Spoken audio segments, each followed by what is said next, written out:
Hello friends, welcome to my YouTube channel. Today we are going to discuss about the moment of inertia of a circular ring. तो हमने पिछली class में देखा था कि moment of inertia किसी straight rod का कैसे निकालते हैं, राइट? स्ट्रेट रॉड के लिए हमने देखा था कि जो मोमेंट ऑफ इनर्शिया है वो क्या आता है दोस्तों, अगर हम निकालते हैं वन एंड के थ्रू तो 1/3 ml² ये आता था। अगर हम line passing through the midpoint of the center of mass of the straight rod and perpendicular to the plane of the rod, तो ये आता था 1/12 ml², राइट? अब हम देखेंगे कि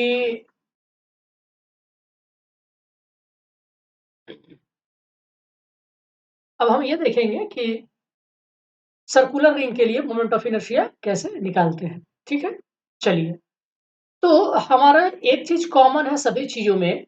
आपको मोमेंट ऑफ इनर्शिया निकालने के लिए क्या करना होगा?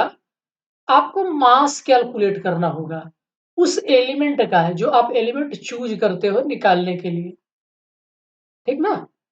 आप उसका मास निकालना सीख जाइए पहले। Learn how to calculate the mass of elementary portion, then learn how to integrate. बस यही दो काम आपको मोमेंट ऑफ इनर्शिया में करना है और नथिंग देन दिस। इसके अलावा आपको कुछ भी नहीं करना है। आपको सिर्फ मास निकालने आना चाहिए और इंटीग्रेट करना आना चाहिए और फिर डेफिनेट इंटीग्रेशन, बाकी काम खत्म। तो आइए हम सर्कुलर रिंग के लिए देखते हैं कि क्या सिचुएशन बनती है। चलिए,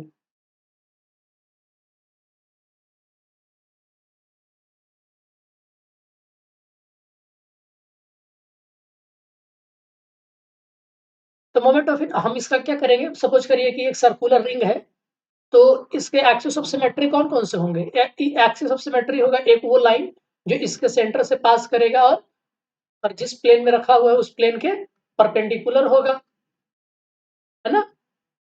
तो जिस इसके सेंटर से पास करता हुआ एक आप लाइन खींचिए, तो ये भी एक एक्सिस ऑफ सिमेट्री है, मतलब कि पहले हम इसके अबाउट मोमेंट ऑफ इनर्शिया निकालेंगे, ठीक है? और फिर एक्सिस ऑफ सिमेट्री क्या होगा इस रिंग के लिए? इस रिंग के लिए एक्सिस ऑफ सिमेट्री होगा, इसके लिए एक्सिस ऑफ सिमेट्री क्या होगा दोस्तों? डायमीटर होगा। डायमीटर आप ले लीजिए, वो भी एक एक्सिस ऑफ सिमेट्री फॉर्म करेगा। तो दो हम इसमें केस होंगे, किसके अबाउट निकालेंगे? एक अबाउट एक्स एक अबाउट निकालेंगे, line passes through the centre perpendicular to the plane of the ring, and दूसरा अबाउट डायमीटर। एक डायमीटर सेलेक्ट कर लेंगे, उसके अबाउट हम निकालेंगे मोमेंट ऑफ इनर्शिया। दो केस बनेंगे, तो पहला केस देखते हैं, उसके बाद हम दूसरा केस देखेंगे। तो पहला केस आइए देखते हैं हम क्या है। तो सपोज करिए ये रिंग है, सर्कुलर रिंग है, ये जेड एक्सिस का डायरेक्शन है जो परपेंडिकुलर है, इसके सेंटर से पास कर रहा है, और इसके अबाउट जो इनर्शिया है वो आई हमने ले रखा है। तो सबसे पहले क्या करेंगे, हम छोटा सा एलिमेंट चूज करेंगे। तो छोटा सा एलिमेंट क्या है, मान लीजिए वो dx है, ठीक है ना? और इस dx का इससे डिस्टेंस कितना है? इसका रेडियस r दिया हुआ है दोस्तों। ये जो रिंग है, इस रिंग का रेडियस r है, ठीक है? तो चलिए हम पहले इस पोर्शन का निकाल लेते हैं, मास कितना होगा, है ना? तब हम उसको पूरे को इंटीग्रेट कर देंगे। यही होता है ना हमारा formula, I is equal to I R square dm। मतलब हमें ये चाहिए dm, व्हाट इज dm? तो dm निकाल लेंगे तो आर स्क्वायर हमें पता ही होगा, रिंग है तो उसका रेडियस पता ही होगा, फिर इंटीग्रेट कर देंगे। कहाँ से कहाँ तक इंटीग्रेट करेंगे? तो जीरो से लेकर जितनी इसकी पूरी लेंथ है। तो पूरी लेंथ कितनी होगी? इस रिंग का लेंथ कितना होगा दोस्तों? तो क्या एक सर्कमफ्रेंस है ना ये? तो total length L is equal to क्या होगा? 2 पाई रेडियस r। मतलब इस रिंग की जो लेंथ है वो कितना है? वो है 2 पाई r। तो इंटीग्रेट करेंगे तो हमारा लोअर लिमिट क्या होगा? 0 to total length, 0 to L। तो L है आपका 2 पाई r यहाँ पर, मतलब कि इंटीग्रेट कर देंगे 0 टू 2 पाई r। चलिए अब हम निकालते हैं यहाँ पर।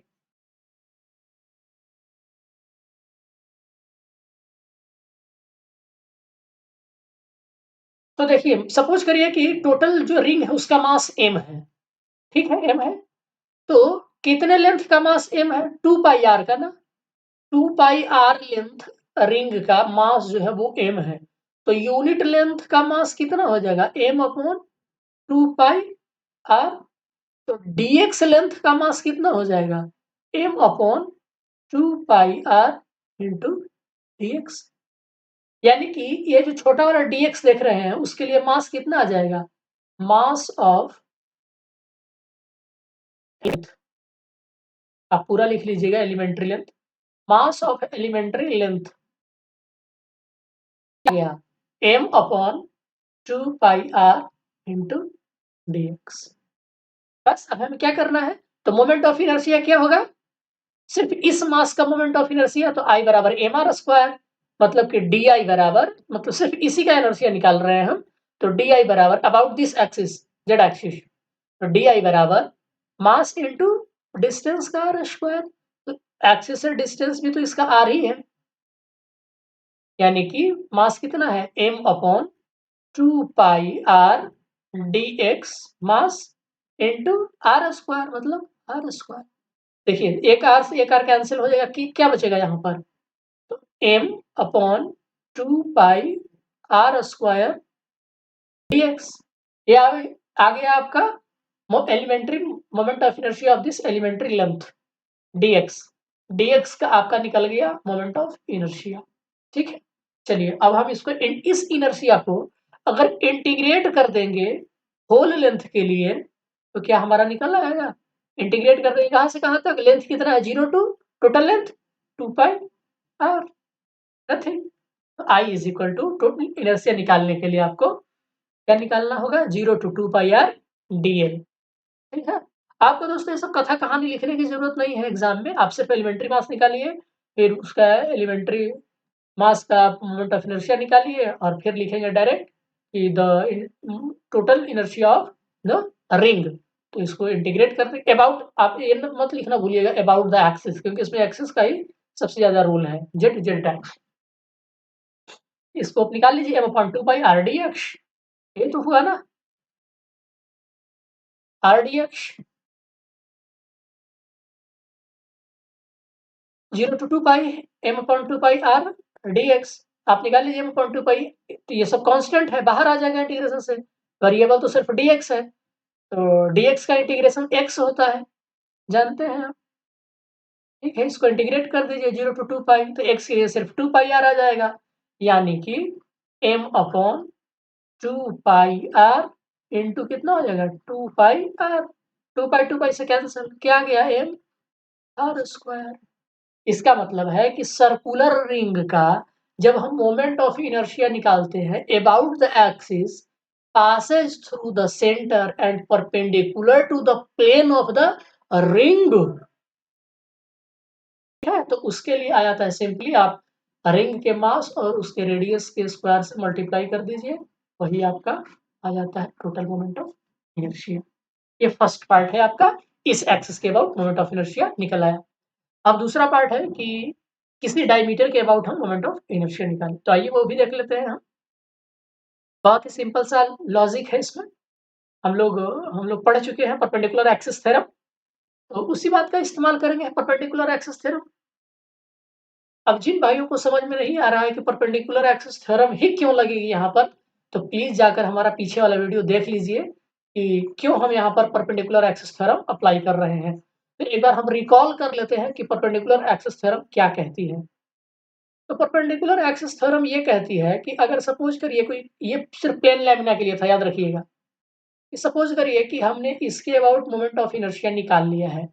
परपेंडिकुलर एक्सिस थ्योरम कहती है कि आपको सपोज करिए इसके अबाउट निकालना हो मोमेंट ऑफ इनर्शिया, तो क्या करिए कि ऐसे एक्सिस खींचिए, ड्रॉ करिए जो इस एक्सिस के म्यूचुअली परपेंडिकुलर हो, और इन दोनों के अबाउट मोमेंट ऑफ इनर्शिया निकाल लीजिए और ऐड कर दीजिए। तो सपोज करिए कि ये iz है और ये iy है और ये ix है, तो कहता है थ्योरम ऑफ परपेंडिकुलर एक्सिस की iz जो होगा ना वो ix प्लस iy होगा, बस यही कहता है। तो हमको क्या करना है? निकालना है ना, डायमीटर के अबाउट याद रखिएगा, प्लेन है तो 2 एक्सिस होंगे, एक्स डायरेक्शन में भी होगा और वाई डायरेक्शन में होगा, इसीलिए हम यहाँ पर 2 एक्सिस लेकर चल रहे हैं। लेकिन जब रॉड था ना दोस्तों, तो रॉड की एक स्ट्रेट लाइन था, इसीलिए वहां पर हम सिर्फ और सिर्फ एक्स एक्सिस लिए थे। लेकिन नहीं, यहाँ पर क्या होगा, इसका हम मानेंगे ऑरिजिन सेंटर को, तो वाई एक्सिस होगा और एक एक्स एक्सिस होगा, यानी कि दोनों डायरेक्शन में इसका मोमेंट ऑफ इनर्शिया निकलेगा। ठीक है, और अभी हम निकाल चुके हैं plane perpendicular to the ring, इसके अबाउट मोमेंट ऑफ इनर्शिया निकाल चुके हैं, है ना? कोई दिक्कत? तो हमको ये वाला पता है, सपोज करिए जेड है, तो हमको ये वाला निकालना है ना? चलिए कोई बात नहीं, आइए निकाल लेते हैं। हम कैसे निकालते हैं इसको? Bye the help of perpendicular axis theorem. तो हम मान लेते हैं कि सपोज करिए कि मोमेंट ऑफ इनर्शिया इसके डायमीटर के अबाउट आईडी है। क्या है? आईडी है। तो डायमीटर तो सब सेम ही होता है ना रिंग का, तो इसके अबाउट जो मोमेंट ऑफ इनर्शिया होगा ना, सब सिमेट्रिक है।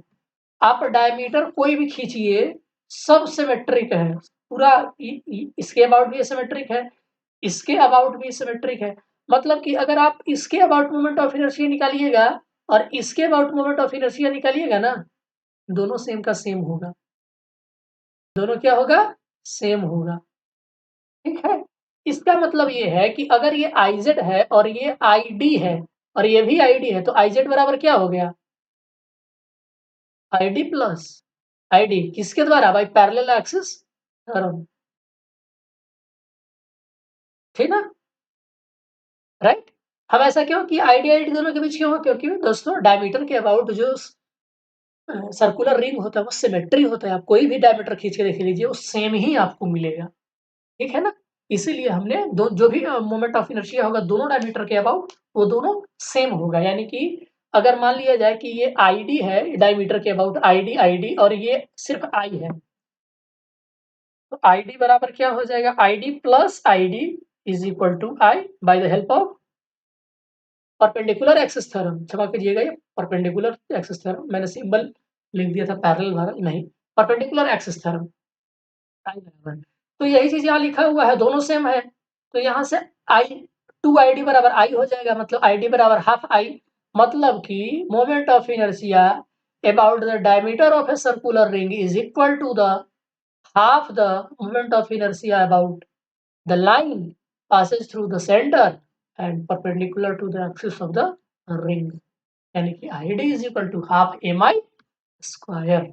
ये आपका निकल गया डायमीटर के about moment of inertia of a circular ring. देखिए दोस्तों कितना आसान है, आपको कुछ नहीं करना है दूसरे वाले केस में, आपको वही दोनों थ्योरम अप्लाई करना है, moment of inertia, parallel axis theorem और परपेंडिकुलर एक्सिस थ्योरम का, जहां जिस सिचुएशन होगा वैसा हम निकाल लें। ठीक है, चलिए अब यहीं पर एक हम न्यूमेरिकल कर लेते हैं छोटा सा दोस्तों। चलिए, तो न्यूमेरिकल क्या कह रहा है, कह रहा है कि the moment of inertia of a circular ring about an axis passes through its centre and perpendicular to its plane is 200 gram centimetre square. मतलब पहला वाला केस कह रहा है कि ये सर्कुलर रिंग है और सेंटर के अबाउट, इसके about moment of inertia I is equal to 200 gram centimetre square दिया हुआ है। अब कह रहा है कि रेडियस अगर इसका r is equal to 5 centimetre है, तो मास पता करें। तो दोस्तों हमने अभी देखा कि I इज इक्वल टू क्या होता है, एम आर स्क्वायर, कब, जब मोमेंट ऑफ इनर्शिया हम निकालते हैं उस एक्सिस के अबाउट जो कि उसके सेंटर से पास करता है और इसके प्लेन के परपेंडिकुलर है, इसके परपेंडिकुलर है, इस प्लेन के परपेंडिकुलर है। तो आई बराबर, एम बराबर क्या आ जाएगा, आई अपॉन आर स्क्वायर, एम बराबर आई अपॉन आर स्क्वायर। तो आई है 200 और ये हो जाएगा 25, मतलब 8 ग्राम। सिंपल सा एकदम नॉर्मल सा क्वेश्चन था। इसी तरीके से अगर आप कभी कहेगा रेडियस निकाल लीजिए, कभी कहेगा मोमेंट ऑफ इनर्शिया निकाल लीजिए, बहुत ही सिंपल है दोस्तों। अगर किसी को ना समझ में आया हो तो कमेंट करिए, समझ में आया हो थैंक यू कहिए, और लाइक करिए, सब्सक्राइब करिए, शेयर करिए। और वीडियो देखने के लिए, अपना समय निकालने के लिए बहुत-बहुत शुक्रिया। धन्यवाद।